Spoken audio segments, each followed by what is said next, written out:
Well, what's up, guys? It's Brendan. Welcome back to episode number 2 of the Vision Code. I got one of my favorite people on planet Earth with me today, Mr. George Reichenbach. He's a VP with us, been with us since the very beginning, and excited for you to share your story with everybody, man. And thanks for being on. Yeah, absolutely. Sick, dude. Yeah, so, excited. all right, I guess tell me your story. Who are you? Go into depth. Don't go into depth. I don't know, man. Just who are you? How'd you get into roofing? Let's start with that. How'd you get into roofing? George Reichenbach, been with Vision from the beginning, started with Brendan at the previous company. Yep. Got into roofing, so I had more of a construction background. I've done plumbing, electrical, was a licensed electrician, did some solar installation, wound up having a big hailstorm in Denton, Texas in 2014. Yep. Still to this day, one of the most severe storms that I've seen, like softball size hail through the decking. It was destroying. Yeah. Through the decking. Yeah, through the decking. And That's crazy. it was wild. It was super In wild. people's living rooms. Yeah. So I was working in an electrical company. And like I said, we had kind of partnered with some solar companies. So we were tied into the roofing space to some degree. Yeah. And it was like company meeting that night. And we're like, we're going to be roofing. We're going to do a roofing company. I'm like, I don't know anything about roofing. He's like, figure it out. Yeah. Trial by fire. So went out into Denton and actually did really, really well. Just kind of took to it. I guess with some of my construction background, that kind of helped a little bit. So that's kind of how I got my start. Yeah. I went from a electrical company to a roofing company. And you just like, now I'm climbing roofs. Now I'm climbing roofs. Selling roofs? Yep, selling roofs. What was your, you were knocking doors, obviously. Like, what was your pitch when you first got into Well, it? it was a different game back then. This is prior to 2019. This was the Wild West in roofing. Oh, so, I remember it was kind of funny at the time. The company owner that I was working with went to Walmart that night and got a stack of iPads and a stack of flat screen TVs. Now, this is back when deductibles were being covered. And so at that point, to get my foot in the door when I didn't really know, are you working with somebody? Are you happy? What if I give you an iPad? Have you signed any paperwork? And I know this is probably, frowned upon to some degree. But again, this was pre, this was the old way of doing things, right? And so that kind of got my foot in the door and then, allowed me to get some jobs, which got me some experience under my belt. And then from there, was able to sharpen my skills and actually learn the right way to do things. Yeah. And actually did really well in that storm. And kind of been in roofing ever since. So. How many roofs do you think you sold in that storm? I probably did 30 roofs in that storm. Yeah. Yeah. Good. And learned a lot of very hard lessons. Like? ACV policies. So I'll tell you a funny story real quick. I had an old, ornery old man. And of course, his personal home was a very nice home. And it was kind of one of those dangling the carrots. His personal house was the carrot he was dangling. But I've got 6 rental properties. And, he had already had claims filed on them, already had paperwork. I didn't really know how to read paperwork very well back then. Yeah. Did not really understand ACV policies, RCV policies, and get the paperwork. And it was funny, hindsight being 2020 and looking back on it, right? He knew. Oh, yeah. He knew he had ACV policies. Using it. I didn't know. And he's like, can you do these roofs? And I'm like, well, yeah, it looks like, yeah. I mean, yeah, we can do the roofs. And of course, I was handling a lot of the paperwork and I didn't have a ton of oversight from leadership at that time, right? It was literally trial by fire. It was figure it out. And I got 3 of the roofs done. 3 of the 6 rental roofs done before I'm looking through the paperwork one day and I'm like, wait a second. And we realized they were ACV policies, were hugely in the red. I go back to him. And like I said, he was not, he knew, right? He knew, and he had roped these young guys into, doing the work for him before we really knew what was going on. Yep. And anyway, had to refund the rest of the money that we had collected on the other 3 roofs that we didn't do.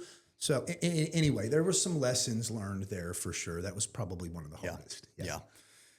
Good old ACV policies. ACV policies. Gotta love This was before ACV policies were a huge thing. So it really kind of I'm sure it was so rare back then. It was super rare. Yeah. It was. Was that the only one that you ran into? I may have run into some more, but that I believe so. And with them being rental policies, I think that was a big part of it then. That would be like the only time you would see ACV policies is on a rental property sometimes, right? So anyway, that was one of the, I look back and that nightmare. Was one of the, How in the red do you remember? I want to say I mean, these were rental houses, so there weren't huge roofs, probably north of 10K. Yeah. So a little bit of a lesson. Learn that lesson. Yeah. And I, with us not being a very structured company at that time, and it being essentially my fault, I had to cover, my portion of that. Perfect. So, yeah. So Perfect. welcome to roofing. What was the, I never asked you this. What was the payment structure there? It was the same as it is now. So it was a 10-50-50 deal. Okay. Yeah, that's the only way that I've ever really known roofing to be. Yeah. I know a lot of different companies are trying different payment structures and stuff like that, and have setters and project managers and back end stuff. So my personal opinion on that is, if you are going to get into roofing, and I talk to a lot of people that are interested in it, I'm like, that's where you need to get in. Yeah. I think that's the setup where you're going to make the most make the most money. Yeah, if you're good, and anybody that gets into this should get into it with the expectation of themselves being good. Yep. You are going to make more money that way. Yeah, so 100%. All right, so 2014, you started in roofing, but I know you didn't stay in roofing until now. Right. So 2014, you did roofing. How long? Just that storm? Worked it for a few months? Did you do it for a year or two? Well, this was in. So let me rewind just a little bit. So born and raised, grew up in Fort Worth. Family was fairly well-to-do. Went to private school a majority of my life. Went to public school for high school. Wound up graduating and everything. And I guess I don't know how to delicately put this, but started running with some of the wrong crowds, started kind of going down some of the wrong roads. So that was kind of a pattern in my life for a long time. I would have these periods of success, followed by periods of, I guess, essentially maybe some self-sabotage, right? Some bad decision making would catch up with me. Yep. So anyways, there were some vacations in there. Right. There were some times away from the industry. Yeah. And, stay away camp. Stay away camp. Right. For lack of a better term. And now when I look back at that, that used to be kind of a part of my life that I was a little bit of ashamed of. Yeah. I don't really view it in the same way. I mean, obviously, if I had to do it over again, I absolutely would have done it differently. Yeah. It did kind of make me who I am. And now that I'm so far removed from that and have come so far, it's not as much of a shameful thing anymore. It's just kind of a part of my story. Yeah. So anyways, I think I probably worked in roofing for a few years at that time before taking a vacation. Yeah. Right. And then that was the pattern again for, several years after that. Right. Yep. So until probably 7-8 years ago, is when I kind of woke up. Yeah. Time to pulled my head out of my butt a little bit. Yeah. Time to get it together. Yeah, grew up, right? And I'm 42, so that, you do the math. I was a knucklehead for a long time. Yeah. Yeah. Okay, so, I did it off and on for a few years, and then I know you got put in a situation where you went to stay away camp for a while. When you got out, tell me when you got out. So when I got out, most recent time, it was 2021. So in October, it'll be 5 years. Cool. So not a ton of time, right? And it's funny to look back and see how far I've come in that 5 years. And without getting like too cliche and everything, who would have thought that roofing would have afforded me a lot of the opportunities that it have? Yeah. To rebuild relationships with family, to, do things and, all the trappings of success and all the things that you want to do throughout your life, but weren't able to do because you were, stuck in the rat race or whatever that may look like for a lot of people. So 5 years ago, got out. I've got a buddy of mine that I have kind of worked with off and on throughout the last 10 or 15 years. Yep. And he has oftentimes when I would get out and be looking for work or looking for an opportunity, he would bring me on. Okay. Right. And he would have a spot for me. And, for that reason, I'm somewhat indebted to him. Right? Absolutely. And so got back into him. He was somewhat tied into the industry as well. Yes. So I was back in there, and I was actually connected with a lot of guys, and we all worked at the same place that are still in the industry today and are still very well known. Yep. Some good friends of mine. And anyway, this whole thing just kind of came to its end, and everybody was kind of going their separate ways, and I didn't know which direction I was going to go. Yeah. And I was on Indeed websites, and I'm looking, and I just had no idea what I was going to do. I'm looking for like forklift operating jobs and warehouse. I mean, anything, Something. right? Something. And I had a good buddy of mine, Alex Hefner, and Shout out to Alex Hefner. And it's funny, I texted him the other day, right, and just let him know I'm doing it. Periodically, I'll kind of message him. He's moved to Hawaii since then, and he's out of the industry now as well. Must be nice. Yeah, I know. Must be and nice. He's pursuing his passion, doing his YouTube stuff and everything. It's super cool. And Alex is a cool guy. So anyway, he was one of the ones, and we all worked together. And he just said, "Dude, like you've got incredible work ethic. Like you are, you have a lot of potential." And I was telling him what I was thinking about doing, and I'm just kind of not really having a lot of direction. Yeah. And he gave me your number. And I guess y'all had met at a golf event, some kind of charity event. Mm-hmm. He's like, "Dude, just give this guy a call, right? Just do for me, right? Give this guy a call." And that's when I reached out to you. Yep. And we had lunch, and I guess, kind of the rest is history, right? Yeah. So we met. It's crazy. I think I've told you this story, just like weird turn of events. The prior company I was working at, we had to go to a golf tournament for the RCAT thing. It was down in San Antonio. And it was me and one other guy at the company, and we got paired with Alex Hefner and then Alex Kobe. So both the Alexes. Yeah. And both are the Alexes. They are so cool. Everybody they're the coolest guys ever. And we all hit it off, and we got numbers or whatever. And that it was pretty hot. So that was probably in like May or June of 2021. And then, I think we met probably early 22, maybe mid 2022. Yep. So roughly a year later, but we all stayed in contact or whatever. And I remember he called me. He was like, "Hey, you looking to hire somebody?" And yeah, of course. And then he told me about you. He's like, "Dude, we got a guy. We were working for this company. We're not there anymore. He's looking for a change, blah, blah, blah." And I remember we met at that BJ's over in Alliance. Yeah. And I didn't know who you were. And then you walked in. I'm like, "Dude, this guy is so tall. Who is this guy? Who is this guy?" Yeah. Do you remember when you first started, I would tell people that you were a point guard for the Atlanta Hawks? Yeah. It's funny. Anyways, it's just like if we never would have went to that golf tournament, which I almost didn't because it was down in San Antonio. Right.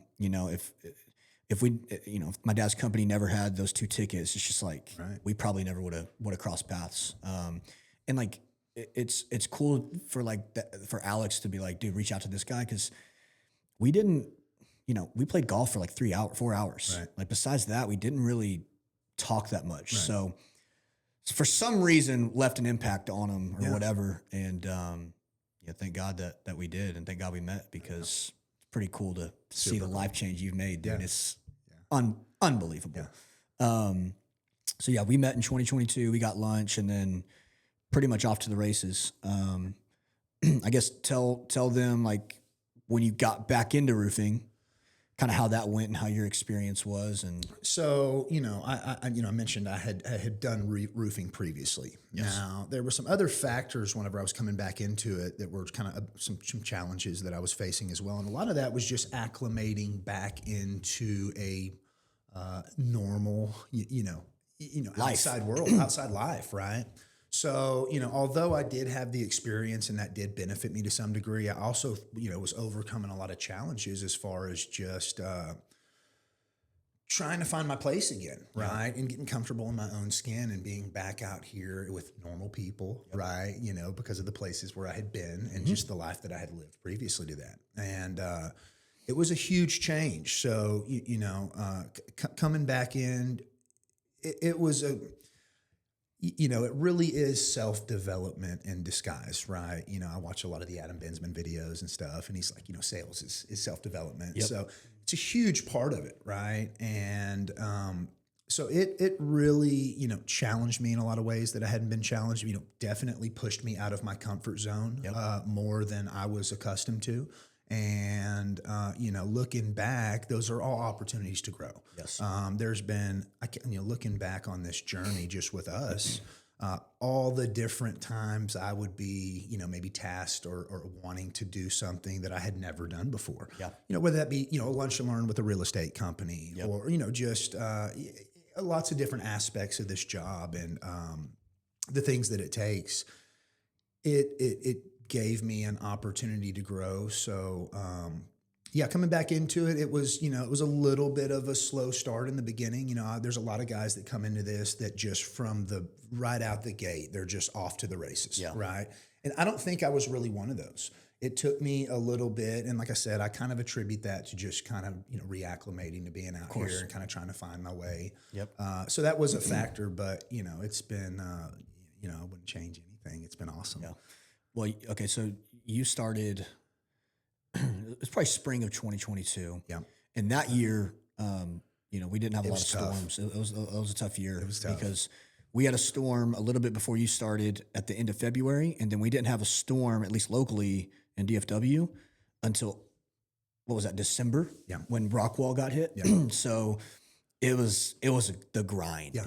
The grind. Well, I always look back on that time when I'm hiring new guys. Yep. And that's kind of what I pull from when because as you grow in this position and as you get better and you get more efficient at it and you sharpen your skills and your days do look different, right? You have to kind of pull from those times where you were back at the beginning. And I really look back at those times with Kate and I, and how we used to, we packing our lunches and watching our gas tanks and where are we going to go? And it's like, we go to Frisco, man. We're going to stay out there all day because that's all I have gas for.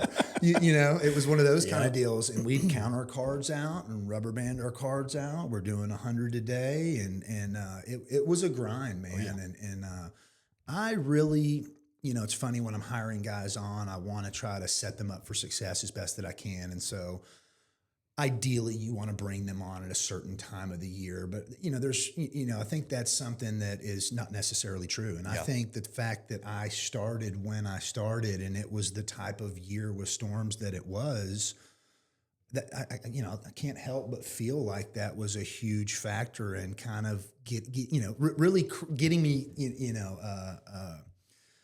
making me aware of what this job can take, especially in the beginning, in order to get it going. Right? Well, I think it sets a better foundation in the long run. For sure. From the longevity perspective, because, there's guys that get into this that start, around a storm and they find a lot of success really quick. Low hanging fruit. And they think this is just super easy. Right. Well, I think the expectations get a little, discolored a little bit because you're like, well, this is really easy. And everybody needs a roof and I'm a roofer and there's competition and there's hard things about it. But the minute you run into adversity, you're like, whoa. Like, I'm not used to this. Yeah. There's not fresh I'm not really damage. sure how to handle this. Right. Not everybody needs their roof done. Like, what do I do? What do I say? Right. And I think, that whatever 6, 7, 8 months of just no storms, really trying to be creative on where do we go? Right. What do we say at a door when we knock a door? How do we create urgency? Blah, blah, blah. I think that's a massive reason that you've been so successful and Cade as well.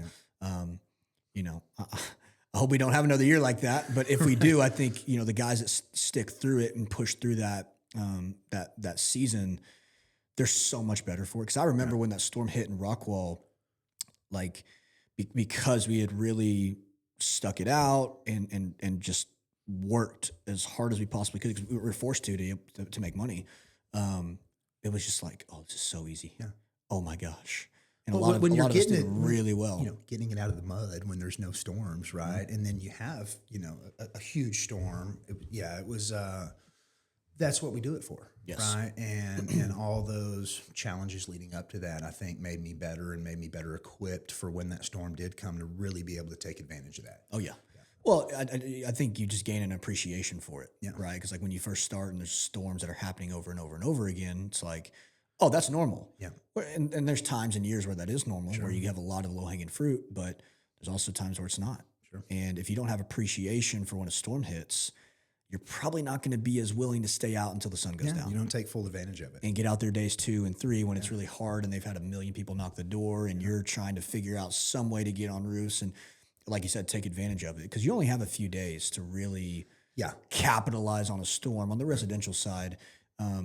Because on days 1 and 2, like, you're going to be able to find areas that haven't been hit quite as hard. But days 3 and 4, and the longer you're removed from it, the doors evolve. Oh yeah, they evolve, and there's 1 through 3 days, and then the couple of weeks following that, So it definitely they change, and you've got to be able to kind of adapt to that. Well, this last storm we had back in May, you probably your best storm that you've worked, and you've had a lot of good storms that you've Probably worked. so, I would say it's at least one of the best. Yeah. Sanger was great. I always look back at Sanger. 23 Sanger was good. That was just a great spot. Yeah. We were in the right spot, right time. And that's what a lot of this job is like finding the right spots at the right time, and knowing how to work the hail tracking devices and, hey, where are the other roofers not going? Right. Like I remember, you probably remember my dad doing trainings. Like he would draw this hail swath, and we talk about it with the new guys all the time. Like, hey, everybody's going to go to right here, the 3-inch hail, 2-inch hail, but the 1.5 inch, the 1.25 inch, if it still did damage, go there. If it's plenty of damage, stay out of the madness. Well, it's either damaged or it's not. Yeah. The only benefit to going to the chaos of the worst damage is you might get overhead and profit paid for. Right. And people are forced to do it because they probably have leaks within the first couple of months. Yeah. So the urgency is really created there for you.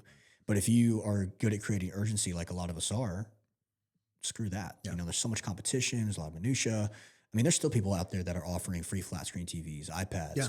I saw a company a couple of years ago, you might remember this, offering a free assault rifle. AR-15. An AR-15 if you let us do your roof. I mean, well, it's funny. I got a flyer the other day in the mail. My neighborhood got hit by hail. Yeah. I finally got my roof approved. So I'll be doing that. Thanks, travelers. I know, right? Which is so funny. I tell some homeowners, like, I'm the claim guy, right? Yeah. Like, if you have a hard to get approved claim, if you're getting pushback from insurance, I have a knack for being able to step in and push that project across the finish line. Yep. And I'm super good at it, unless it's my own roof. Right. So I had a claim on mine probably 6 months ago, and I just got stonewalled. And I'm like telling all my homeowners that I would get them approved. And they're just like, oh my God, thank you so much. I can't, and I'm like, it's funny. I can't even get my own roof. I get everybody else's roof approved, but my own. So I finally got mine approved, but yeah. It's funny. Yeah. I guess where I was going with that is what have you learned from working storms? Like, let's say a new guy's or getting into this business, or somebody's thinking about getting into the business. What works with storms? What have you learned? What are some of the do's and don'ts? There are definitely, storms are a different animal. And, I've seen guys that are great in the slower times. And generally they're newer guys that just haven't had the experience and been through as many storms. Yeah. There is value, and again, you've got to kind of learn how to work storms, and it's a little bit different. When you've got 20, 30 other roofers coming behind you, it's a little bit of a different game. Yep. So I'm real upfront, but what I've found that works for me, and this is just through fumbling past storms and realizing where I went wrong. Looking back in some past storms, I would go to an area. Yep. And I would not see any other roofers, and I'd knock a couple of doors, and I may talk to a homeowner that says it's not that bad, as they often do. Yep. And I'd pick up, and I'm chasing the storm, I'm chasing the swath, and I'm doing more driving on storm days than I am knocking, right? And I'm trying to find and position myself in the best possible place that I can. Come back to that area that I was in, that I was the only roofer, a couple of weeks ago, and every single yard has a sign in it. And I'm just like, oh my, like this could have been mine. Like I was here.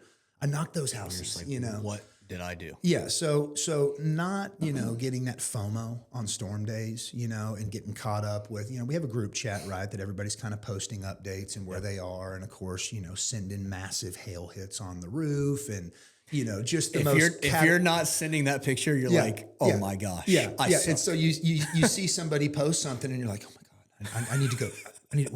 Where are you?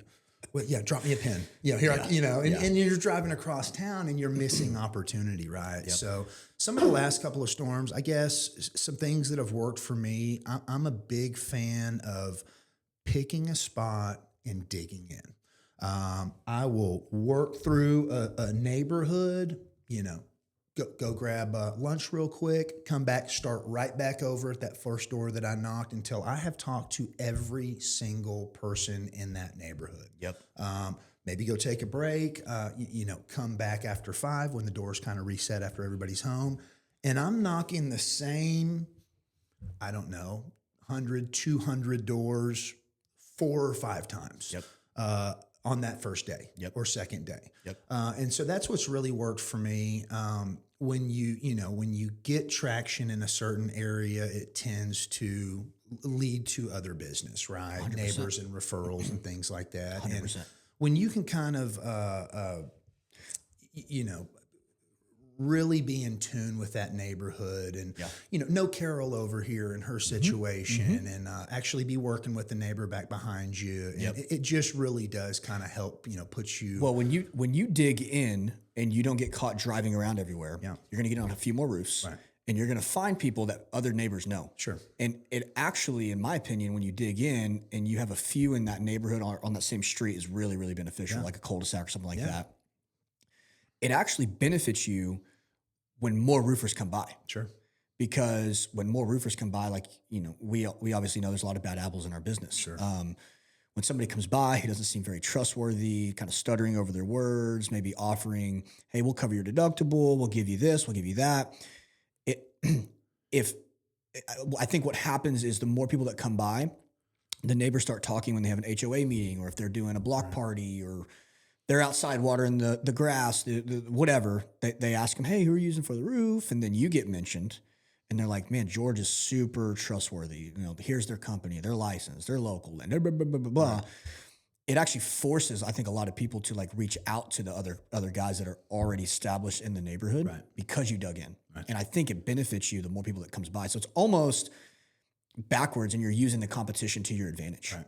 Right. And I think a lot of this job, especially when a storm hits, it's not so much of, yes, it's a numbers game, of course, but it really comes down to how do I separate myself? Right. How do I separate myself from all the competition? And obviously you do that very well because you're very trustworthy, you communicate well and all that stuff. Building value, especially in those situations. And again, I genuinely care about all my homeowners and a good majority of my homeowners I become pretty close to throughout the process, right? Yeah. A lot of them I still text with, I'm checking up on their medical treatments and, happy 4th of July. And so I'm very, very connected to a lot of my homeowners. So I've also found, and again, hindsight being 2020 and looking back on past storms that I maybe didn't do so well in or where I lost jobs. Early on in this, I would get so caught up in how bad the damage is, and I'm trying to get on as many roofs, and it's so easy and it's so damaged that I wasn't taking the time to really build the value.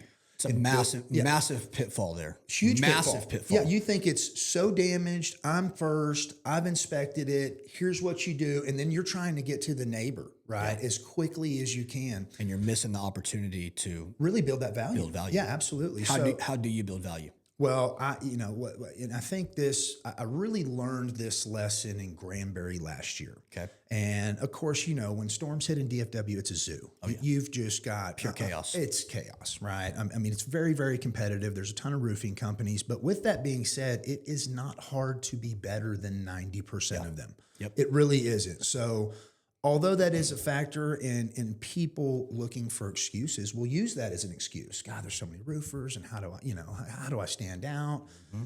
In Granbury last year, and this is when it really kind of hit home for me, every door that I knocked was the only door in the world. And I don't care if I was down at the kitchen table with them for 2 hours and I'm up on the roof and I'm watching packs of roofers come by and hit the neighborhood, hit the neighbors all around it. And I just did not allow myself to have that FOMO that I was having in the past. Yes. And I would take all the time to sit down with that homeowner and answer any questions and really kind of get to know them to some degree, even beyond the storm and the insurance process and getting the claim filed and things like that. And I'd just take my time and I'd come right out and I'd go right to the neighbor, even though I'd seen 4 or 5 groups of other companies come by and already knock it. Yep. And I would knock that door like it's the only door in the world. And you can convey that to homeowners, right? You know, your energy is certainly contagious, right? Yep. And you can, you know, without getting too like philosophical, you can absolutely manifest whatever reality that you want. And that is so true in sales, right? You know, I've heard a guy the other day post something, you know, if you think you're going to a neighborhood and it's been ran through and every door's been knocked and nobody wants to talk to a roofer, you're right. Yep. If you think that you have something to offer that nobody else has and that you're the best fit for that homeowner and can help them the most, you're right. Yep. Whatever you think, that is what you are going to create. If you knock a door assuming that they don't want to talk to me and I'm interrupting them and they're probably having dinner and, you know, I wouldn't want to be bothered, you're right. Yeah. And that's exactly the type of energy that you're going to get. So Granbury last year, that was kind of when I really kind of started to realize like the light bulb went off. You know, wow, okay, so I need to really, because I was losing a lot of jobs. I would get up and I would file a ton of claims and then I'd lose 50% of them. And it was so frustrating. So super frustrating. But looking back, again, it was an opportunity to kind of self-reflect and see where I was coming up short and what I could do better moving forward. Yeah. So, you know, some of these recent storms, I've just really kind of made that a priority, For right? sure. Educating the homeowner, listen, here's what you're going to deal with, right? This is what's going to happen. This is what guys are going to come by here and offer you. Huge red flag. You know, deductibles, we don't cover deductibles. I don't cover deductibles. I'll just get that out the way right now. Yeah. You don't want to do that, right? You know, for instance, I got my roof approved. I'm my contractor working my own roof, paid my full 2% deductible, right? So, you know, just educating them. Hey, listen, you know, look into us, right? Check our Google reviews. Look at our Better Business Bureau. Look at our website. Look at our, you know, Instagram, Facebook. Look me up personally on Facebook. Know who you're dealing with, right? What type of person are they? You know, listen, it's roofing and family and, you know, motorcycles, right? or whatever, you know, just look me up. You know, you can tell exactly who you're dealing with. And that's important whenever you're trusting somebody with such a huge project, right? You know, on your home. And so I really strive to treat every customer and take care of every customer, you know, the best I can. For sure. Right? And that's important to me. Well, people feel that, going back to what you said earlier, if you're going to a neighborhood and you feel like it's tapped out and you're, you know, the 100th guy, they're going to feel that, and you are. Yeah. If you view it as fresh and it's new, they're going to feel that, and it's fresh and new. Yeah. You're the first guy. Yeah. They feel that too whenever, after the door knock and they let you up, on the post inspection, when you're really, like, that's your opportunity to really build the value. Absolutely. That's your opportunity to try to lock it in as much as you possibly can. And what I've always done, which I know you do, is, you know, I try not to view this whole thing as a sales process. It's sales, but I don't want to be salesy. I want to educate them. Right. And, you know, just like there's bad roofers, there's bad homeowners, there's bad customers. Right. And I don't want to work with a bad customer. Right. I don't want to work with a bad client. Right. I would rather be a little bit selective on my end, and those are lessons I'm almost kind of vetting them too on the door knock. Yeah. You know, sometimes, and I know, you know, people will say, no, you need to try to push through every objection and whatever, which I get that. But I think you do this for long enough and you can kind of read people and you get thrown into situations where you're like the ACV guy, right, that you were talking about earlier. Yeah. You can probably pick up on some of those tendencies. See it a mile away now. that you never would have picked up at the beginning. And now you're like, something's fishy there. Yeah. I don't know if I love that. Yeah. You know, but that for me, I think that's the biggest thing people need to know with storms. And what's interesting about what you said is, I mean, that Granbury storm last year, you had gone through before that storm 10, 15 storms before that. Oh yeah. Right. Yeah. And it finally clicked for you, where it's like, hey, I really got to slow down. I got to slow down, not get the FOMO, and just whatever opportunity I'm given, I need to lock it in as much as I can. Maximize. Because I think a big misconception on storm days is, hey, I need to go get on 10 roofs. Right. Well, if you really lock in that one or two, you might end up doing more than you would have done if you just got on 10 roofs and you didn't build any value and rapport. Right. And you'll probably end up doing more because if you actually built rapport with them and you end up doing a good job, And it's not a matter of if, it's a matter of when another roofer messes up with a neighbor. Sure. They say, hey, who are you using? This guy's not communicating with me well. There's a red flag. They said something weird. Who are you using? And now you get a referral. And then you get more referrals, you know? So I think that's the big thing for new guys and just anybody in general that you need to know going into storms is hunker down. Yep.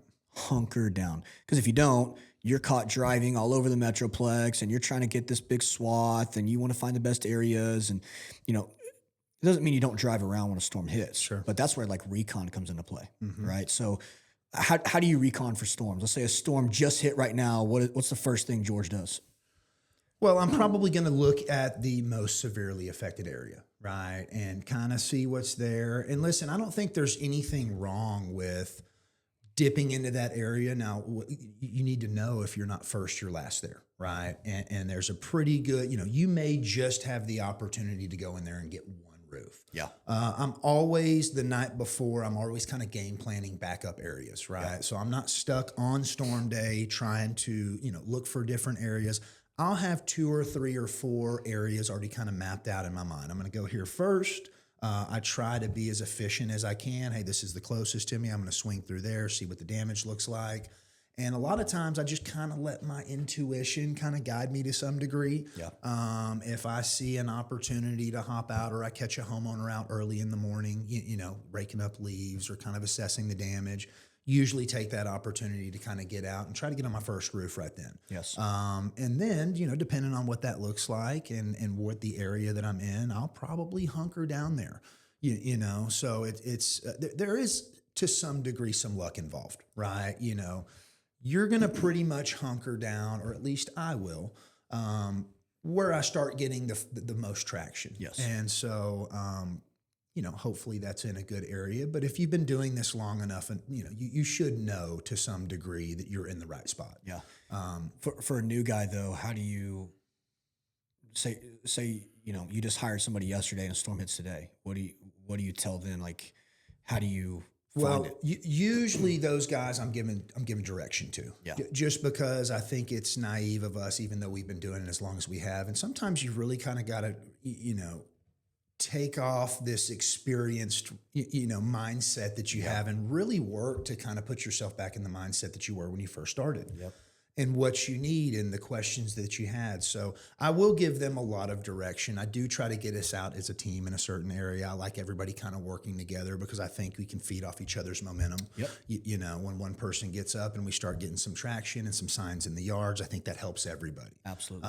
So, you know, with that also being said, you can't hold their hand on storm days, right? It's kind of every man for himself. Yes. So, you know, hopefully you have given them the tools that they need up until that point where they can at least, and again, there's value in getting out there and falling on your face and learning lessons and maybe not doing well or seeing where you went wrong. So, you know, that's all part of it, but I try to give them as much direction as possible and then just give them the same advice that I go by. You know, pick an area, find a spot, dig in, and just take your time and build that value. Yeah.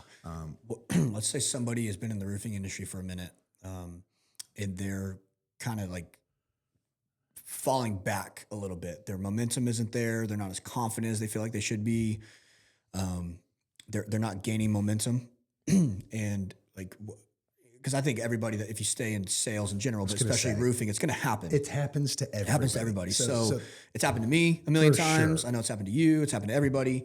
What would you tell somebody who just like, it just, they feel like they're failing. They feel like, you know, maybe I need to get out of this because it's not working anymore. And they're maybe using all these excuses because the industry is going one way or insurance isn't doing this anymore or whatever. Like, what would you tell somebody like that? Because I know everybody's experienced those moments where you're like, I think the most important thing is conveying to them that like, that is totally normal.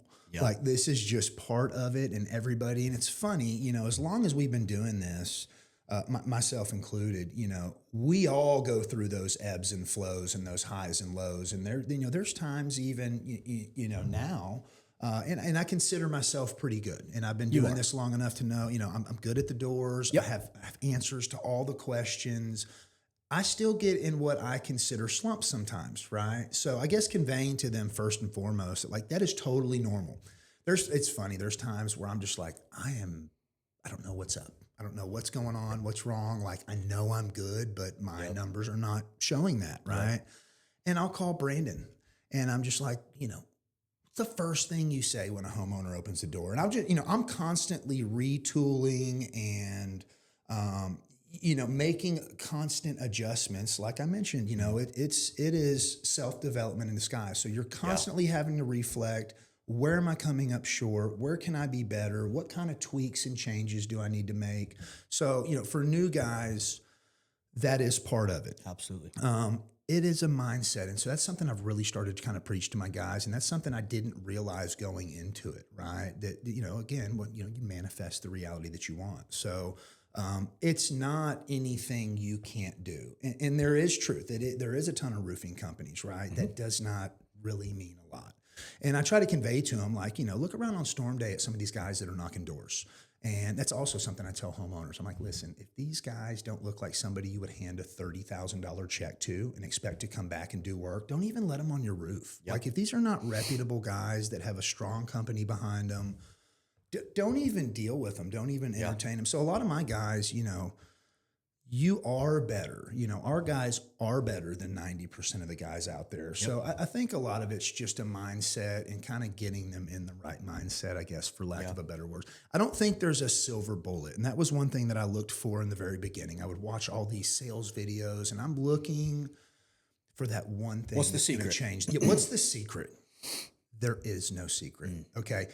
All these little things can add to your, they're bullets for your gun. You hear me say that a lot, right? Yep. That's another bullet for your gun. Yep. It's a Georgism. Yeah, they're bullets for your gun, right? They're things that you can add, right? You can pluck little pieces out of somebody's program that does it really well, like Brandon with the supplements or, Craig with the upgrades. Everybody's got their strong suit, right? So you can kind of borrow little nuggets from what they do and add them to your system or whatever. Yeah. I think it's just evolving, right? It's an experience is a big part of it, right? Like, well, I think I call it like no one's arrived. I think very true. Where people find themselves in those moments where they're like, man, I should be doing better, but I'm not. Yeah. Like, why? What's going on? Usually, and you and I have both been doing this long enough to know, it usually boils down to consistency. Yep. Consistency is very difficult, even for guys that have been doing this for a long time, right? In the beginning, you have different motivating factors. Your back may be against the wall. You have no money in your bank account. You don't know how you're going to pay your rent in 2 months if you don't make this work. Yep. That is enough to get a lot of guys moving, right? And that motivates You're forced to.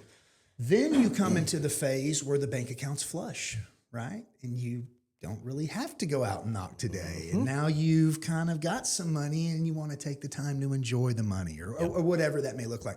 And that presents a whole new set of problems, right? Can you be consistent? Just because you can be consistent in the beginning when your back's against the wall, can you be consistent and carry that through to the times when you're not? Yeah. And you don't need to. And, you've got to be able to keep that momentum going, right? Well, comfort will make a king fall. Oh, and absolutely. We always talk about this. We'll find out how serious somebody is when they make those first few checks. When you got 50 grand in the bank and you've never had money like that. For sure. That's when you find out truly like what's their real reason for being here? Right. Who are you in those moments? Which is kind of backwards because, our whole lives, we're always like, when your back's against the wall, that's how you find out who you are. Right. But you're kind of forced, if you can make it in this business, you're forced to go. You don't have an option. When you have the option, what are you going to do? Well, and that's something that a lot of people maybe not have experienced. Lots of people have had their backs against the wall, right? I mean, that's very common. At some point in our lives, we've all been in that position. Yep. Not everybody has been in the position where their back's not against the wall. Yeah. Right. So that is a new and probably an opportunity to kind of learn some things about yourself because you're going to experience that too. That's the other side. I mean, that's what we work for, right? And again, after having been doing this as long as I have and gone through those periods and maybe not as been as consistent as I should have been. And then the pipeline's dried up, and then you're, spending some of the money, and then you feel like, oh my God, and then your back's against the wall again. Yeah. Right. And so that's what you want to stay out of, is those extreme highs and those extreme lows. Right. Yes. And trying to be consistent across the board. Much easier said than done. Right. And it's something that I think it falls back to discipline. Sure. And it's hard to be disciplined in this business because you're not being micromanaged. Right. You're not being paid to show up. You're not always being told where to go. Absolutely. When to do it. We just did an interview with Craig a second ago, and interviewed a really good guy. And I was talking to my dad about this yesterday because he had lunch, and he talked to this guy that was thinking about getting into roofing, and we're going to talk later. And my dad, it's cool to hear how he brings stuff up. He's like, "Hey, there's freedom in this business. Yeah, there is freedom, and a lot of people long for that freedom. Mm-hmm. I feel like probably everybody does, right?" But freedom isn't always good. Right. You need some structure, right? Well, very few people are self-motivated. Sure. Right? Where they view what you were talking about a minute ago, where you're constantly evolving and you're looking at, what am I doing right? What am I doing wrong? And I haven't arrived. That whole mindset thing. Like this job is not, yes, you need to be able to communicate, whatever. And sales experience helps, but it's really mental warfare, and it's the mindset. It's just the mindset. It's a very mental thing. If you are strong-minded, you're going to make it in this business. Sure. Because you're going to stay the course. You're going to see it through. And no one that actually sticks it out ends up failing. Right. It's just, how are you going to respond to those failures? Right. And when people, because there's going to be hardships in this. And I was having a conversation with one of our guys yesterday who is experiencing some stuff where he's losing deals even after he's signed contingency agreements, and he's super frustrated. He now has a choice to say, I'm going to try to evolve. I'm going to ask questions, and I'm going to say, what am I doing wrong? What am I doing right? Maybe bring in some people from the beginning of the process, from when I knock a door to when I close one out. Like, what am I doing? Again, what am I saying? Is it something I'm doing? Or, hey, this industry's tough. I'm just losing too many deals. And I think I might need to do something else. Yeah. And that's not just him. That's everybody. Sure. I saw a video on social media yesterday of this guy. He looks like a young kid who's probably in his early 20s who did roofing for a few years. And he has all these videos just talking about how bad roofing is and how everybody wants their deductible covered and there's too much competition. And it's just whining. Right. Why? Right. Those are your two choices. Right. It's either you haven't arrived, and it's the whole internalist, externalist mindset thing. It's all these things that really don't affect me are affecting me, meaning the industry's changing, or insurance isn't paying for this anymore. There's these policies, or there's not enough storms, it's too hot, whatever.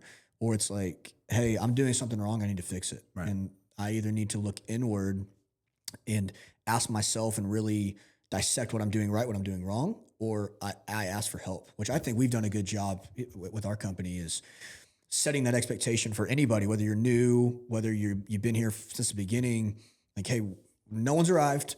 Everyone's here to help. And I know you've offered that help, for virtually everybody. And I feel like a lot of companies aren't like that, where you're more on an island and good luck and figure it out. Right. And I just don't. Everybody goes through it. I feel like I do 30 therapy sessions. Oh yeah, every week. It's funny. I understand. I know week. I'm calling you just venting about whatever, and I'm like, okay, that's all I got. All right, see you later. I don't need to hear anything. I'll talk to you.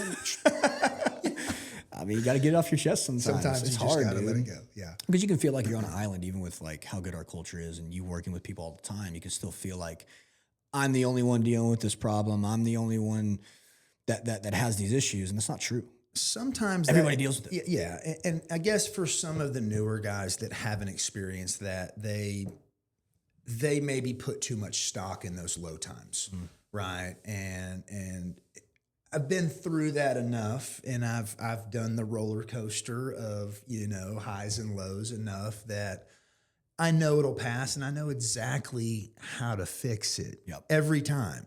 And it's, again, you're looking for a magic bullet. What am I doing wrong? It's not. There's not one. Yeah. It's just being consistent, getting back to the basics, doing exactly what you did in the beginning to find the success that you had. Yeah. Right. To have the high and to now have the low.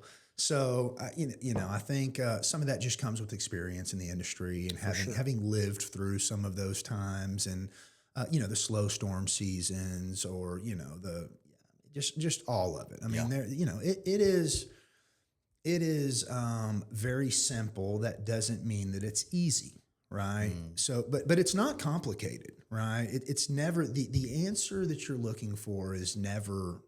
You generally know what that is, right? It's not. We all know what we should be doing. Yeah, it's nobody's ever going to tell you when you're in a slump something and you're just like, oh my God, like that's what it is. That's what it is. It's never that. Yeah. It's always, well, how much are you getting out? How many doors are you knocking a day, right? It always kind of comes back to that front end production. Right? Well, you have to love the grind of it. Because if you don't enjoy the grind of getting business, earning business, treating it like a numbers game and just going, right. It's never going to work. Sure. Because very few people get to a point to where they don't have to go out and earn business. Right. Because in a sense, you're really a business owner when you work in roofing. Absolutely. Even if you have a salary position and you're just selling and you're not going all the way through the job from cradle to grave and you stop once you sign the contract and it goes through a production team or whatever, you're still a business owner in a sense. Right. And, show me a business owner that took their foot off the gas and was successful. No. It just doesn't really work. Doesn't mean you're always on it. Doesn't mean you're always perfect. Right. But you're constantly evolving. You're constantly trying to get better. Whatever that means, or whatever that looks like for you. But I think that's a good thing to know. Is there's not a silver bullet. No, there is not one answer. Well, I looked for one, and it's so funny. I could tell you stories about times that I thought I had it. One time, real quick, the Ring camera. Right? Yeah. Do you remember my Ring camera deal? I was like, I'm gonna work off the Ring camera because we'd go knock doors and you hit the Ring camera and nobody's available. You can leave a message, and I'm like, I'm gonna pitch like my life depended on it to every Ring camera that I come across. And I'm thinking in my head, somebody's gonna get home from work and they're gonna be in their recliner, and I'm gonna have a captive audience when they're going through their feed on their Ring camera, and they're gonna listen to this fire pitch that I gave for like 2 minutes. Needless to say, it did not pan out, right? I probably spent a month and you'd see me crouch down and I'm going at the Ring camera, right? Yeah. And whatever. Yeah. Whatever. Anyway, the Ring camera didn't work. Yeah, no, there's not silver bullet. There's didn't not a silver bullet, right? And there is absolutely things that can strengthen your game, right? But they're little pieces. Yeah, they're just small little things that are going to set you aside, and no one of them is going to be a game changer. But when you're able to tie all those things together, that's when you can really be good. One other thing, and this is something that I've really kind of because leadership has been a different doing it yourself is one aspect of this. Yep. And, it takes some time to get good at that. Leadership and, being able to show other people how to do it is very different from being able to do it. And so these last couple of years in leadership, it's kind of been back to the basics for me. And it kind of reminds me of whenever I first started just knocking doors, being a project manager, right? There's still a lot to learn about the leadership position. Yeah. Finding a way, and in the beginning, you don't know enough to be able to do this really, right? But what's really worked for me in these last year or so is I've really found a way to let my personality shine through. Yes. Right. And be genuine and be who I am, right, at the door. And less robotic and scripty and, just having these canned responses and just more conversating and actually being who I am. Yeah. Be a human being. Be a human being, right? And people want to do business with people that they like and they don't want to be sold, right? 100%. And it was also, a big thing for me that I realized that seemed to help me is if you feel like I've never done a roof for a homeowner that when we were done, they were just like, oh my God, that was horrible. Thank God it's over. I don't ever want to do that again. Every time I do a roof for a homeowner, they're just like, oh my God, thank you. I'm so happy you knocked my door and you were able to walk me through this process. Such a cool and feeling. I love my roof. And I can't wait till somebody asks me if, I've got a roofer. I'm going to, post you on the neighborhood page. You're my roofer, Yes. right? So when you do this long enough, in the beginning, you feel like you're trying to kind of like put a square peg in a round hole. Like you're trying to force something. That's not what it is, right? Like you are providing a service that is genuinely helping people, right? They may not know they need that help, and they may not know the value that you bring, that you're going to bring to the process in the very beginning. And so there is a little bit of a sales aspect just to get them to hear you out, right? But I've really started to believe, right? And I know that it's true now. In the beginning, I maybe didn't know as much as I did now, right? Yeah. As far as I know that when I knock your door, like, I get paid and there's a financial aspect of it too. I'm genuinely trying to help you. Yeah. Right. And I think I can add value, and, if you're interested, then I can help. Yeah. If you're not, then hey, great. No harm, no foul. Right. That's right. Anyway, so just kind of having some of those realizations and kind of figuring some of those things out as I've evolved has certainly helped me. Well, again, it's consistently and constantly evolving. Right. You haven't arrived. You don't know everything. You've been in roofing for a while. About a year ago, you got into leadership. Right. Year and a half ago, 2 years, however long it's been. Yeah. I guess tell me about that. What are some of the new challenges? Let's say, someone's in roofing. Maybe they're up for promotion. They just got promoted. Now they're in leadership. What has your experience been in leadership for roofing? It is like? It's very different from what I've experienced before, right? Okay. Just even in roofing, being in a leadership and managing guys and being responsible for them to some degree, which I feel a huge amount of responsibility for any guy that I bring on, right? A lot of companies, if you're a warm body and you want to go out there and knock, come on. Yep. We don't have standards. We don't care. We'll put you in a shirt. We'll give you some cards and just send you on your way. You got it. That's not how we operate here, right? And we really, slow to hire guys, right? And they go through a vetting process. So, personally, the leadership, just to be transparent, has been, I was very apprehensive at first. I did not really know if that was something that I wanted to do. Looking back, I'm so glad I made that decision because, again, just throughout roofing, I've realized that every time that I'm put in a position that I have not been in before or I'm uncomfortable with, I have grown from it, and I have looked back on it, and I have been so glad that I took that risk, or that, despite maybe some reservations that I had, that I went ahead and saw it through, right? And I've grown through that, and it's made me better. It's made me better in every aspect of my life. So there's been a lot of that. I always brag on vision. Yep. And, one of the things I say is I'm like, listen, I've worked at places where everybody likes each other and we all get along, right? Yeah. And we'll do stuff at work and we may grab lunch, but like outside of work, like I'm probably not super interested in going out of my way to spend a lot of time. Yeah. Very different at Vision, right? Like we're all genuinely very close, right? And we do stuff outside of work, and our families know each other and our kids know each other. It's awesome. So anyway, go back to leadership. It's been challenging at times, but seeing somebody, it's incredibly rewarding, right? I've got some guys that have started with no experience before and have finally found some success and started to make some money, and it's awesome, right? To see that and to have played a part in that is awesome, right? Yeah. It's super rewarding, right? And they get a big commission check, and I'm like, I'm more excited when they get them than I am. Isn't that weird? Than when I get them for myself. It's crazy. Like, hey, that's cool. Yeah, right. But dude, you got it's like crazy. $8 grand. Yeah, like off. Oh man, that's awesome. So it's cool seeing their life change. Yeah, and knowing you played a part in that. Sure. Whether it's a big part or a small part. Sure. I've that's what keeps me coming back. Sure. That's what gets me up. Yeah. Is, for you and your story, when you had the Ford Ranger blowing the white smoke every time you started it up, to you getting your truck and then you getting the rent house, ending up buying the rent house. Yeah. I remember when you went on vacation with Braden. Braden. Yeah. Probably 4 years ago or whatever. and just knowing like how big of a deal that was for you Huge and deal. y'all's story and whatever, Yeah.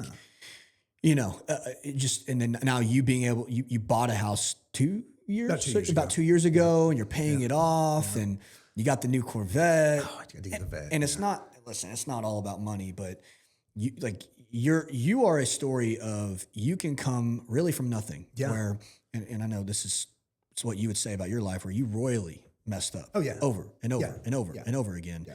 And, I think a lot of people think there's not an opportunity for me to change my life. I am who I am, especially the older you get, probably, right? It's hard to teach an old dog new tricks. Yeah. You got back into roofing in your late 30s. Yeah. You were almost 40 at the time. Almost 43 now. So, you got to realize this journey probably started around 38. Yeah. And I had, again, to go back, I had some periods of success before, but they were never, long lasting. Yeah. This has been, I truly consider my life to have changed, back, 5-6 years ago. Oh, yeah. So that's when I feel like these changes have been lasting. Yes. And real. Yeah. Right. And just on that note, this is an industry that, your past doesn't matter. It's what are you today? And what are you willing to do to work for the things that you want? Right. Yeah.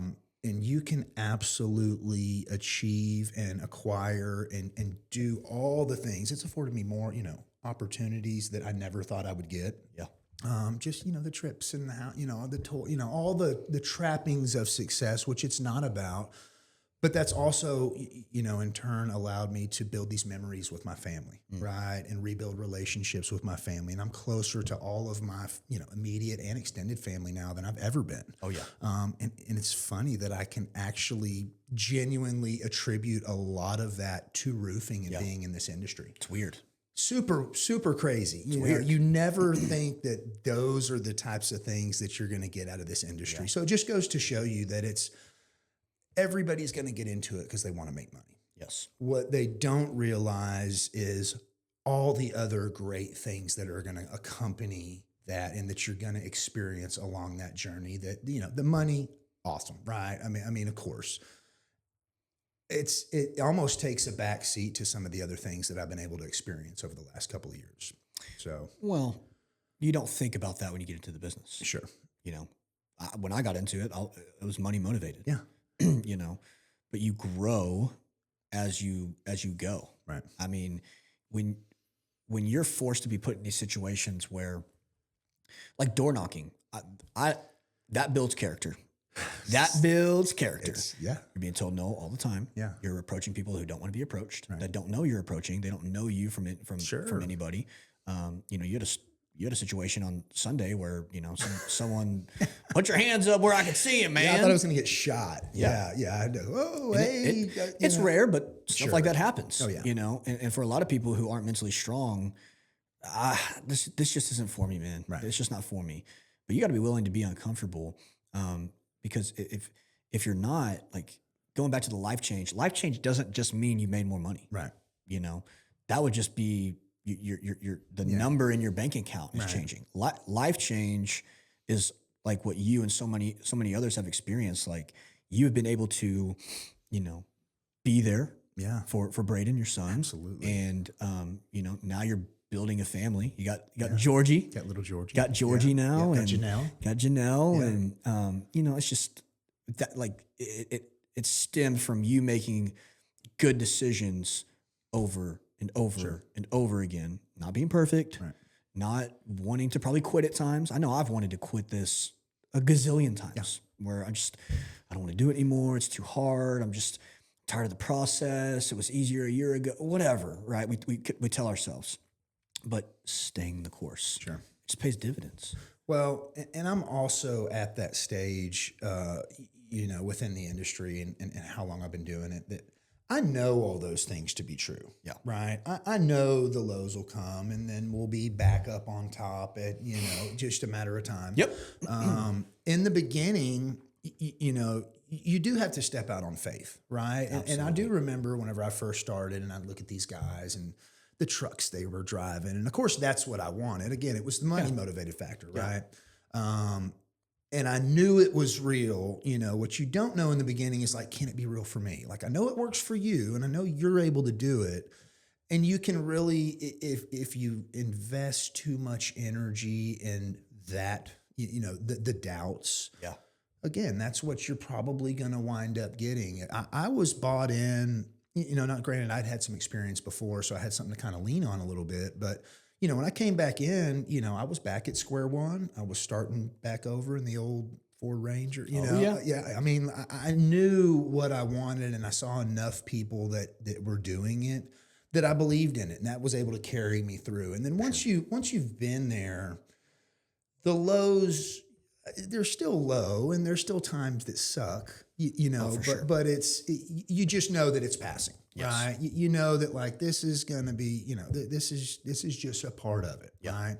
And you don't welcome that, but it does build character, 100%. right? And it allows you to, again, kind of step back and kind of maybe tear it all down and kind of maybe start over a little bit or retool everything or your pitch or what you're doing or get back, organized again or, whatever it is you need to do to kind of get back in the saddle. Yeah. I just know now, and it's real easy for me. I don't let those lows affect me the way that I used to whenever I was early in the industry. Yeah.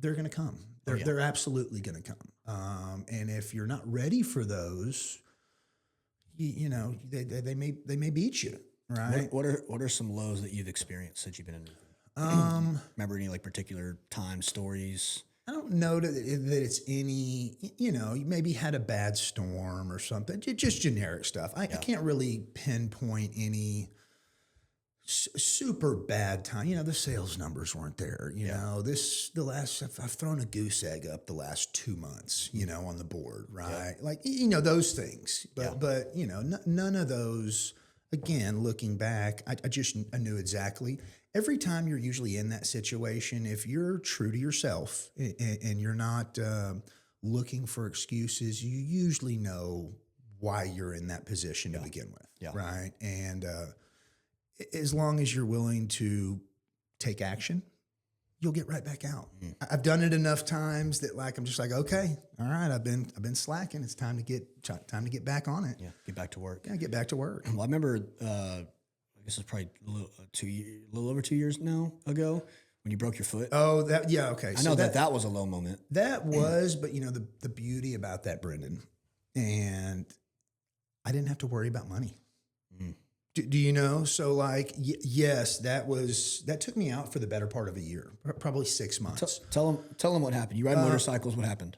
So just to give a little context, I've gotten into kind of motorcycles and it's been the one really thing that I've found that like I genuinely enjoy and I can be in the moment. I have a mind that just goes nonstop. Right. Same. And I'm obsessively thinking about generally things that I can't control in that moment or things that I can, but it's nothing I can take action on right then and there. This is like, I need to do better over amount of time to kind of fix this. So, anyway, motorcycles have been something that have, I was like 38 years old and I'm like, start riding motorcycles and a little bit recklessly. Did you ride motorcycles? I mean, I rode them growing up a little bit, but I wasn't like super into it. And anyway, I'm a bit of a hooligan. It's kind of the one area of my life that some may say that I still allow myself to be a little irresponsible. Right? not speed or anything crazy. I'm just, wheelies and hooligan stuff like that, right? And I had wrecked on my motorcycle and broke my foot pretty bad. And had to have plates and hardware, do physical therapy, go through surgery, and was laid up, for the better part of 6 months. Now, again, the silver lining in that was that financially I was not stressed. It wasn't like, what am I going to do? I'm screwed. Yeah. I mean, I had enough of a nest egg to kind of carry me through that. So thanks to roofing, I was, able to kind of not stress about that. So that was, but still being stagnant, if you're like a lot of the high level guys in this industry, being stagnant is just, it sucks, right? You can't help but start to get down and mentally it can really be kind of draining for you. Right. Now, with that being said, when I jumped back into it, Colleen had a big storm. So I guess that may be considered a low time, but there was also a lot of good things about that too, right? I kind of learned some important lessons during that time. What you just said, I think, speaks to who you are. Because I think even in the low moments, even in the times where stuff's going wrong, you still look for the positive in it. Yeah. And hey, what am I learning from this? What's good about this? Yeah. And that is, I think, the secret to success. Sure. In this business, at least. Sure.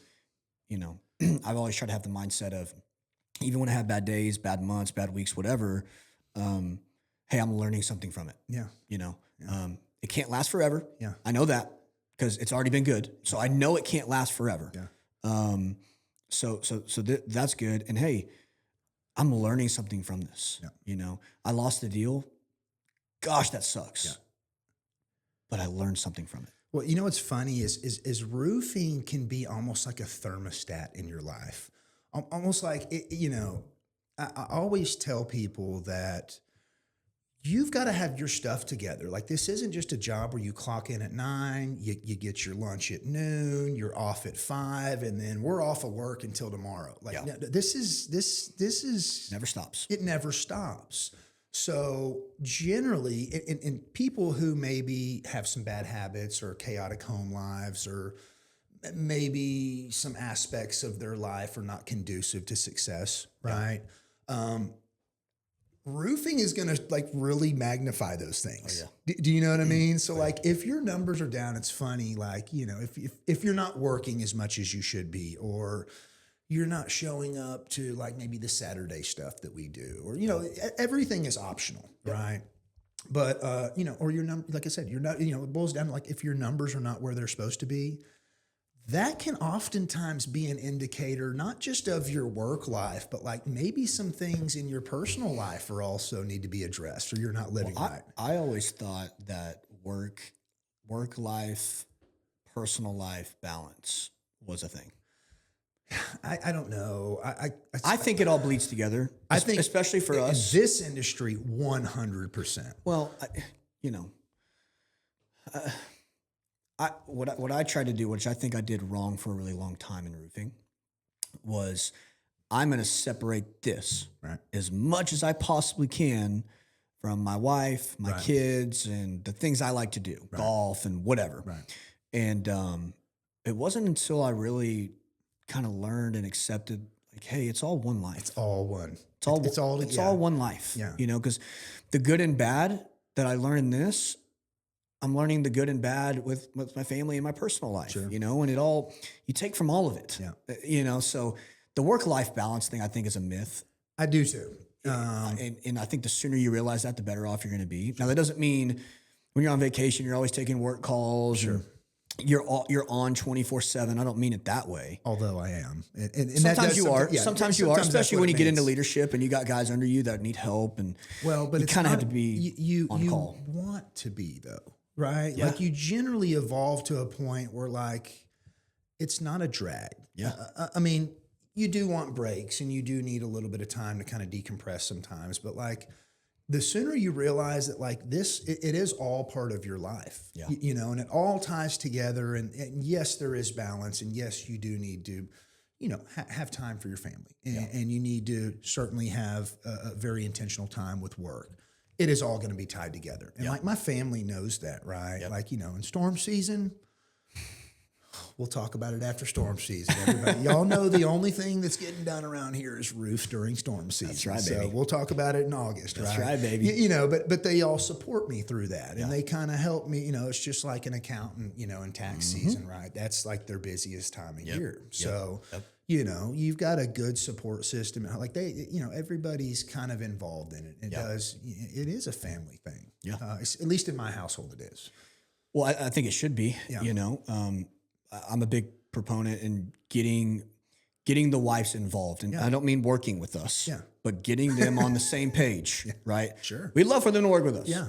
Right. So don't hear me wrong, wives. But if they're backing it and supporting it, it makes our life easier. Yeah. You know, I know at the beginning when I got into this and my wife and I were just going through a lot of life change, and I was working a lot more than I was at my other job, and we weren't around each other as much, there was a lot of combativeness. Why are you out so long? Why are you working so much? And, whatever. It's not that I was trying to avoid her. Sure. It's just like, hey, I'm trying to provide for my family. To make this, I got to make it work. Yeah. There's I got to do this. And man, we had a lot of hard conversations. And kind of managing expectations. I don't think I did the best job of setting the expectations for what I need to do to make this work. And also too, we're so young, you're kind of learning all of it and whatever. But if you don't have the wife on board, it's very tough. Thank God. It's a ticking time bomb. Thank God for Liz. It's a ticking time bomb. Shout out to Liz. She's the best. She's the best. She is my, huge part of my support system, 100%. As far as, my meal preps every week, right? She knows that I need that to, I'm out and I'm working these long days, especially during storm season, or where I have 4 or 5 installs in a week. Just little things like that. Having everybody on the same page and working towards the same goal within a household. 100%. Huge. Yeah. But again, with that point, especially when you have a family, there's not really that work-life balance. No. It all bleeds together. And there's moments where you're busier, and then there's moments where you can take time off and go on vacations and spend way more time with them than you are at work. And I think the best way that I've heard that summed up, and it's funny, I get so much of this stuff that comes across my feed, right? And I'll, see some people that make a very strong argument for work-life balance. And then other guys are like, screw that. Mm-hmm. There's seasons in life and we're building right now, which I kind of align with a little bit more. Yeah. What I found to be like the happy medium is, not when you get off of work, like, hey, I'm not doing any kind of work stuff for the next 5 hours. This is family time. I think it's more, I've got 20 minutes that I'm going to go play with little Georgie. Yeah. Be present. And for those 20 minutes, that's the only thing in the world, right? Or whatever that may be. Listen, while we go to this dinner tonight, a date night or whatever, that is no work. The only, yeah. So in those brief little periods, being very intentional about your time, that may be the only 2 hours you get, maybe for a couple of days, right? Or so yeah, there is some truth to that, but I think just it's all going to kind of bleed together. For sure, absolutely, for sure. We got to hear some stories. Okay, we got to hear some stories. What's appropriate, I guess, is what we need to figure out first. Yeah, I mean, you got. You've got them all. I can think of some funny stories. What's something just crazy that happened when you were at good old stay away camp that you can think of? Just maybe something that's just funny, or maybe something you maybe learned something from that now, let me think. We love stories. And you're a great storyteller. And again, I didn't really get too much into this, but to be a little bit transparent, I was, for a lot of my life. Now, again, I grew up in a pretty privileged, predominant family, private schools. About the time I went to high school, I was very sheltered in middle school, right? Private school, everything that entails. Yeah. Went to high school, and like my first year, I remember freshman, and it was just like a whole new world. It was very, very different than anything I'd ever experienced. And whatever, just leave it alone. I remember, like, hey, do you want to skip school and go hang out at Whataburger? And I'm like, what do you mean skip school? And they were like, well, we just don't go. And I'm like, just don't go? And what, you just hang out at Whataburger? And they're like, yeah. And I'm like, yeah. Like, okay. So once I kind of got exposed to that, and then, that kind of led to maybe being a little bit intrigued by some of the things that I had never experienced before, which is the party life, maybe some drugs and stuff, just all those kind of things that, I had never really been around. And so I guess that's where it started. Now, again, just being transparent, that's also when I kind of started to realize that, like, I was a little bit different. And when it came to, partying, a lot of my buddies would maybe party and dabble and experiment. And when it was over, they were good. And it's Friday night and it's 2:00. It's time to call it. And I'm like, just getting started. I'm like, what do you? So anyway, so that's what kind of led to a lot of my tumultuous years. With that being said, a lot of my stuff was drug related. Yeah. That was kind of my deal for a long time. I don't know exactly. I don't know what led. I spent so many years trying to figure that out, and just to kind of at least wrap that part up, I kind of had a spiritual experience probably 7 or 8 years ago that really changed my life. So that has been like removed from me.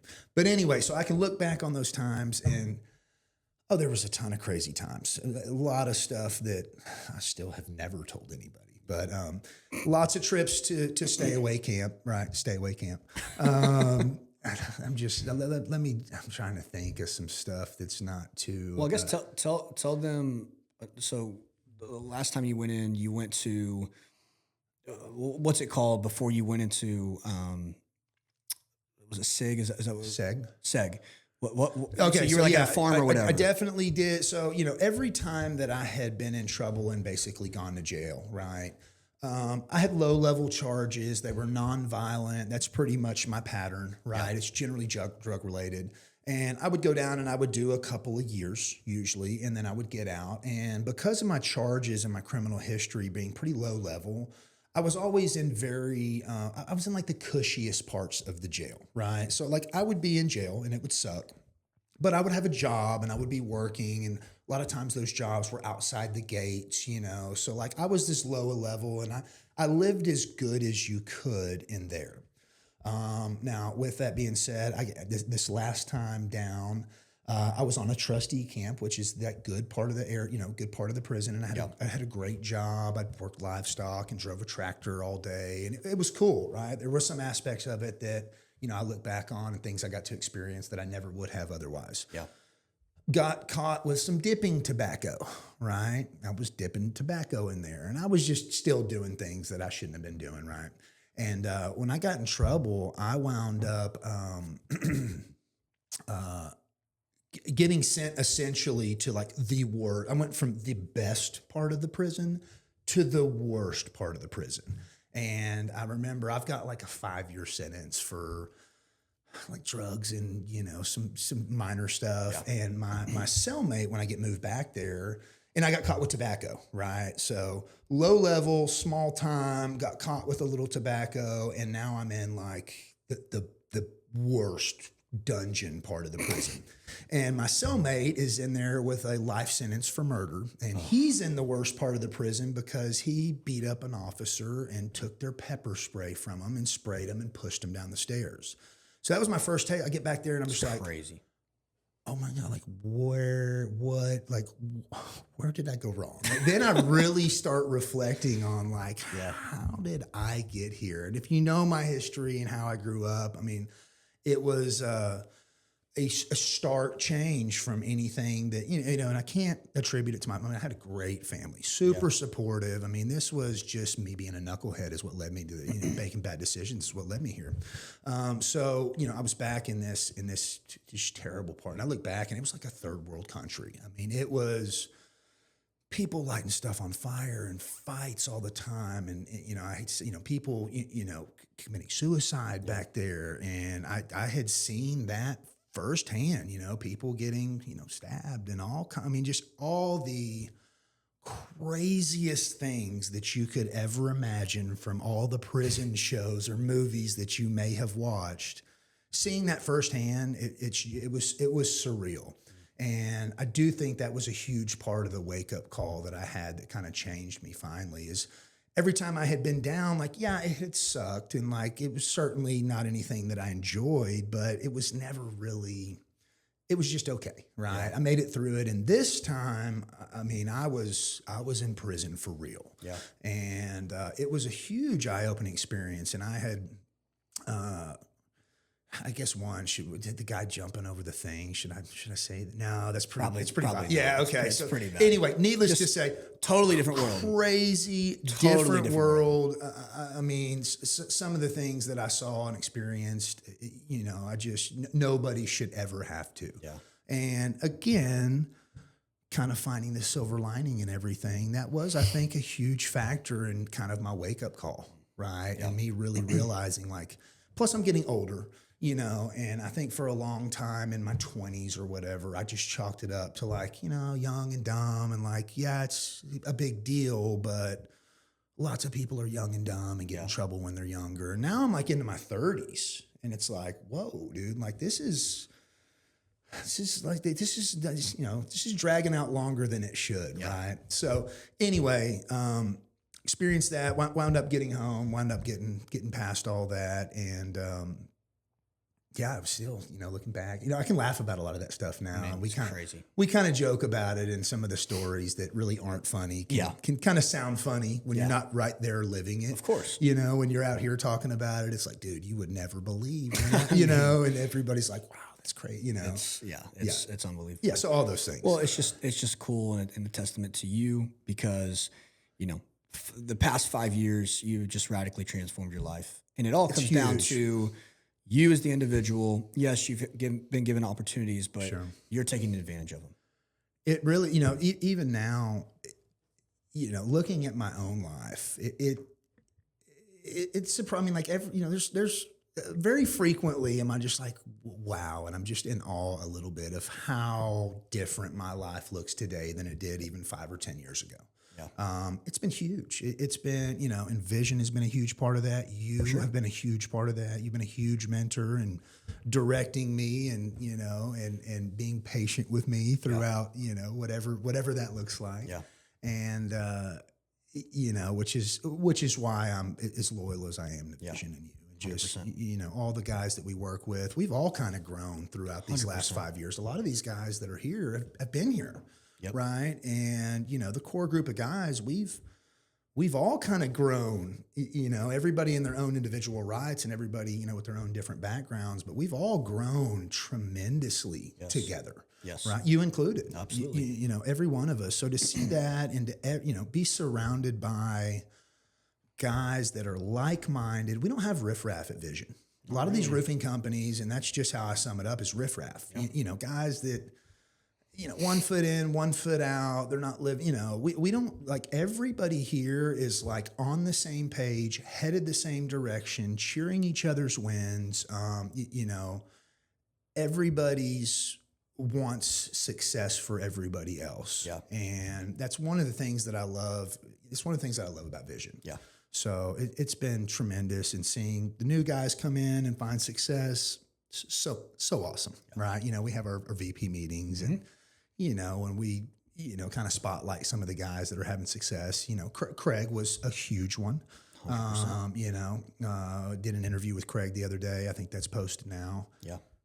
Craig was one of my first hires that has now become a VP. Yeah. So to see him go from no roofing experience, absolutely, I guess he had not even really some sales because he came from real estate, but it's a little bit different in the fact that like you're either buying or selling a house. Yeah. Right. Like you're never convincing somebody to buy or sell their house. Yeah. Right. It's really relational. It's relationship driven. So that's probably the aspect that benefited him. Right. But, to see him, come and progress, and him and I have become tremendously close. We're great friends now. Right. And, anyway, just those types of things and those relationships that all this has brought into my life has been huge. So, well, I appreciate you being on. Yeah, you're the best. It was awesome. And I didn't know coming. We'll do it again, dude. Yeah, for sure. So, good job. Appreciate it. Let's go.